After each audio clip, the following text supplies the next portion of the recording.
Hola, ¿qué tal? Los saludo aquí con un fuerte abrazo. En esta sesión, estudiantes, vamos a mirar paso a paso primero la tarea. ¿En qué consiste la tarea? Pasaré de esa explicación al comentario crítico para que ustedes lo vean de manera de ejemplo de cómo realizar un comentario crítico sobre una película, en este caso, La Jaula de Oro, que deberíamos conectarla con los dos elementos de Enrique Dussel. Me refiero a la clase de la Universidad Andina del Doctorado de Estudios Culturales Latinoamericanos y la otra conferencia en México para la transformación de la educación. Eso se debería conectar con la introducción planteada por Boaventura da Souza en el libro Epistemologías del Sur. La introducción tiene el mismo título, Epistemologías del Sur. Entonces, procedamos a la explicación de la tarea. Bueno, estudiantes, esta es la explicación de las cosas que yo hice la semana pasada. Es decir, aquí nosotros tenemos un mapa de ideas. Miren, comienzo por el punto número 1 explicando los retos de la educación en Latinoamérica. Es decir, cómo América Latina se enfrenta a unos retos que tienen que ver con la falta de conectividad, con la corrupción política, con modelos educativos que realmente no encajan en los contextos en los que se aplica, la pobreza extrema, los problemas familiares, problemas de inseguridad, de violencia. Todos estos elementos de alguna manera afectan el proceso de construcción de un sistema educativo efectivo, ¿sí? Eso cómo se conecta con el punto 2, que es la transformación de la educación hacia la descolonización de la pedagogía. Esa es una de las conferencias de Enrique Dussel en México, donde explica cómo hay que enseñar la historia de otra manera, y cuando se enseña la historia de otra manera se cambia el chip y la forma de pensar, es decir, de colonizar o descolonizar la mente para así descolonizar al docente y la estructura curricular de la escuela. Si no se enseña la historia de una otra manera, donde Europa no sea el centro de la historia, sino que se conciban otras civilizaciones y otras grandes culturas, incluso más, como mencioné, más avanzadas en su momento que Europa, no vamos a descolonizar la cabeza. Y eso, por supuesto, tiene mucho que ver con lo que menciona Boaventura da Souza en Epistemologías del Sur, donde las epistemologías del sur representan ese conjunto de saberes condensados en muchas comunidades que han sido relegadas desde el norte epistémico y desde la construcción de un modelo económico como el capitalista, junto con su vertiente ideológica, el neoliberalismo y el patriarcado, en donde se construye todo un abismo que divide a ese grupo de saberes del sur con el grupo de saberes, entre comillas, oficiales del norte. Todo eso se va desarrollando acá en unos puntos como el que está aquí, 1.1. Esta conferencia se complementa a profundidad con la clase de Dussel del doctorado. Es decir, esto que tiene que ver con la conferencia de Dussel en México se conecta con esa conferencia de la Universidad Andina en el doctorado de estudios culturales latinoamericanos. Entonces yo digo, bueno, hay que prestar atención a cómo él critica el proceso llamado descubrimiento de América. Ya no hay que considerarlo como un descubrimiento, sino como una invasión y una destrucción de muchas culturas. Y yo me hago esa pregunta, ¿por qué el pensamiento de Dussel es importante para pensar la relación de la globalización y educación? Y es puntual porque si no se decoloniza o descoloniza el pensamiento, enseñando la historia de otra manera, sencillamente vamos a seguir adoptando modelos que no encajan dentro de nuestras realidades. Por eso es que los autores de este texto, Globalización y Educación, una visión crítica, nos enseñan que para ser globales hay que ser locales, hay que prestarle mucha atención a la identidad local, y eso se compagina, es concomitante con lo que menciona Enrique Dussel en esas dos conferencias. Entonces, ojo con la pregunta, ¿por qué el pensamiento de Dussel es importante para pensar la relación? Háganse esa pregunta cuando vean las conferencias. Además, otra pregunta. ¿Cómo descolonizar la educación contribuye a repensar el papel de Latinoamérica y los procesos educativos? ¿Sí?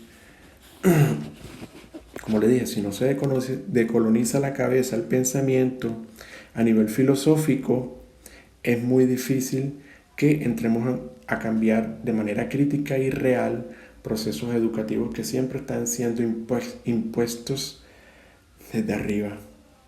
¿Sí? Entonces, en eso radica la reforma educativa, en la decolonización mental.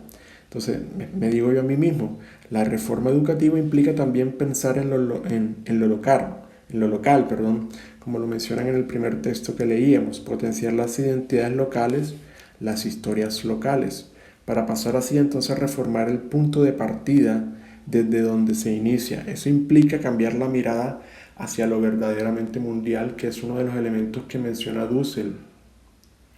Al seguir considerando la civilización o Europa como el centro de la historia universal, estamos invisibilizando las demás formas de pensar que existían en ese momento y por ende las que existirían en el futuro. La historia, entonces, pensada de esa manera, contada por Dussel, entra en consonancia con las teorías que explican cómo nacen las lenguas. Es una nota para mí, para explicar cosas de otra asignatura, pero realmente deben prestarle mucha atención a esta pregunta. ¿Cómo descolonizar la educación contribuye a repensar el papel en Latinoamérica y los procesos educativos? Y ¿cuál es la importancia del pensamiento de Dussel para relacionar globalización y educación? Cuando ustedes tengan claro eso, viendo las dos conferencias de Enrique Dussel, entran a relacionar todo eso de Dussel, fundado en esas dos preguntas, con lo que menciona Boaventura da Souza en la introducción llamada Epistemologías del Sur, del libro que tiene el mismo nombre, Epistemologías del Sur. Eso lo encuentran en la página 25 como hasta la 40 y tanto.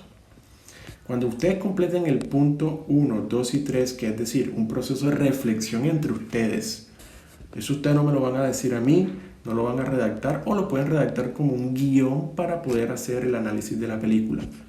¿Ya? Usted completa punto 1, 2 y 3 y luego pasa al punto 4, que ahí es donde va a vertir todo su conocimiento y toda su reflexión gruesa y sesuda, 1, 2 y 3, en el análisis de la película. Ese análisis está basado en eso y yo les dejé dos preguntas en el Classroom que medio orientan esa lectura de la película. Ustedes lo que encontrarán después de esta explicación es un video ejemplo de lo que yo quiero que ustedes hagan con el ejercicio de la película, de interpretación de la película. ¿Ok? Una vez explicado los elementos teóricos, brevemente explicado los elementos teóricos, pasemos a este ejemplo que voy a hacer yo como si estuviera haciendo la tarea también, de modo que podamos todos estar corriendo como al mismo paso. La idea es que contrastemos o que conectemos o relacionemos el contenido de la película La Jaula de Oro con una de las guías o las preguntas guías que yo dejé o los puntos guías que yo dejé en Classroom para esta tarea. La idea es seguir con los puntos que les dejé como una ruta de trabajo para entender. Esos puntos no significan necesariamente una camisa de fuerza que pueda constreñir su proceso interpretativo. Ustedes pueden, por supuesto, agregar elementos de su proceso interpretativo, como ya lo mencioné. Entonces, uno de esos cuestionamientos, y voy a centrarme en ese, es pensar en cómo la película nos muestra que los personajes representan eso que Enrique Dussel y Boaventura da Souza explican como las comunidades que han sido relegadas o que están del otro lado de la línea trazadas por las epistemologías del norte.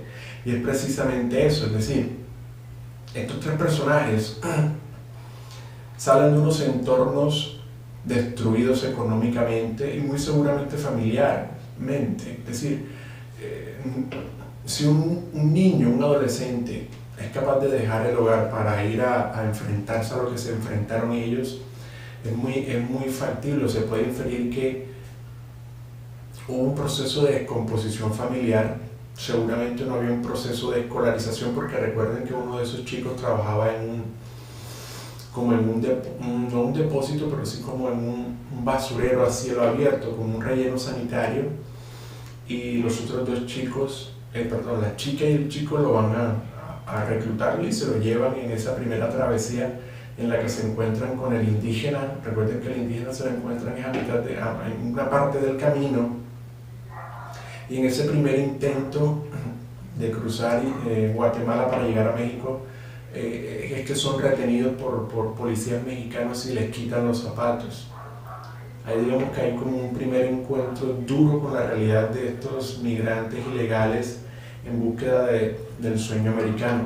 Ustedes deben entender que la película se llama La Jaula de Oro porque acá el sueño americano le llaman La Jaula de Oro, ¿sí? Nosotros podemos entender ese sentido ya al final de la película, cuando el único sobreviviente de esa travesía queda trabajando en una planta recogiendo los desperdicios de carne de esta planta procesadora de carne. Es decir, él es como el eslabón más bajo de la cadena, en el que depositan como la confianza de los demás operarios para que esté realizando la jornada de aseo, para que al día siguiente la planta esté como que en óptimas condiciones de trabajo. Entonces, precisamente ese cuestionamiento que yo les dejo ahí, esa guía de lectura, esa primera pregunta, encaja perfectamente con estos tres personajes. Ellos representan ese elemento de Latinoamérica excluido, silenciado, pero excluido y silenciado por el modelo económico. Ya ustedes saben que en Globalización y Educación, una visión crítica, se explican de manera muy pertinente esos elementos que hacen parte de la globalización económica, y también se explica, o Boaventura lo explicita, es decir, el capitalismo tiene al neoliberalismo y al patriarcado de su lado para la construcción de esa forma de entender el mundo, y todo lo que no esté acorde queda rezagado, relegado, y es lo que entonces Boaventura entiende como una línea, como un abismo entre las dos perspectivas, una línea divisoria en donde están las epistemologías del norte de raíz eurocéntrica. Recuerden que yo les he explicado a ustedes que las epistemologías del norte, como las epistemologías del sur, no remiten necesariamente a una posición geográfica, más remiten más a una forma de entender la realidad desde la ciencia, desde la filosofía y la construcción del conocimiento en general, ¿ya?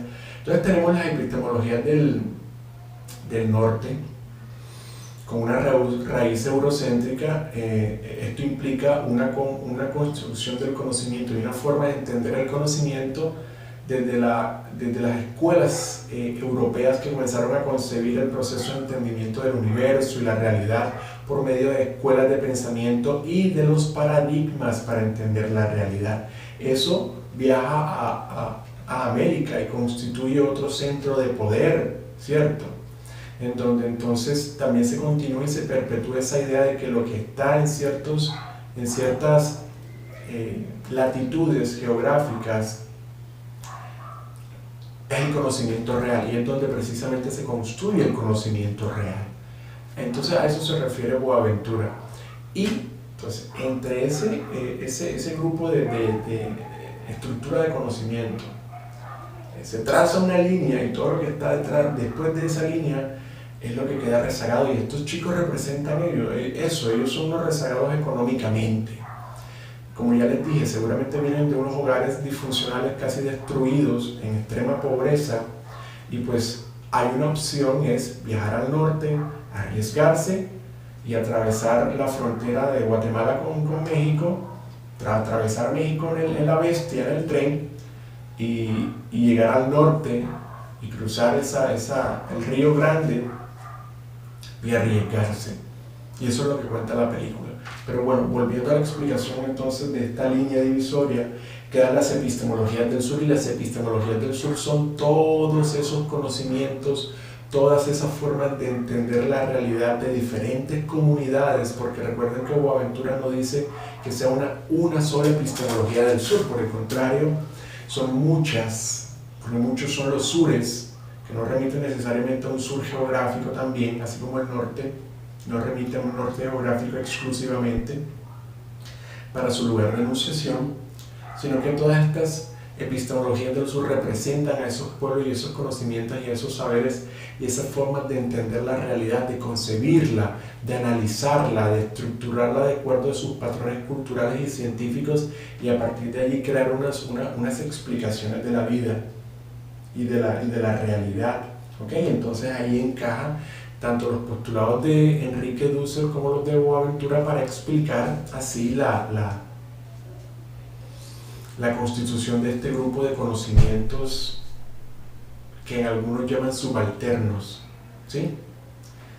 Las epistemologías del sur también es importante que se recalque, que, como ya lo dije, no son una, son muchas, y que a partir de esa multitud de saberes es que Boaventura construye lo que él llama una ecología de saberes, en donde él tiene que entender por la sociología de las ausencias, que es esa metodología de trabajo para trabajar con los silenciados, los excluidos, los que han quedado en las zonas oscuras de la modernidad, del capitalismo, del patriarcado, del neoliberalismo, entendido netamente desde lo económico.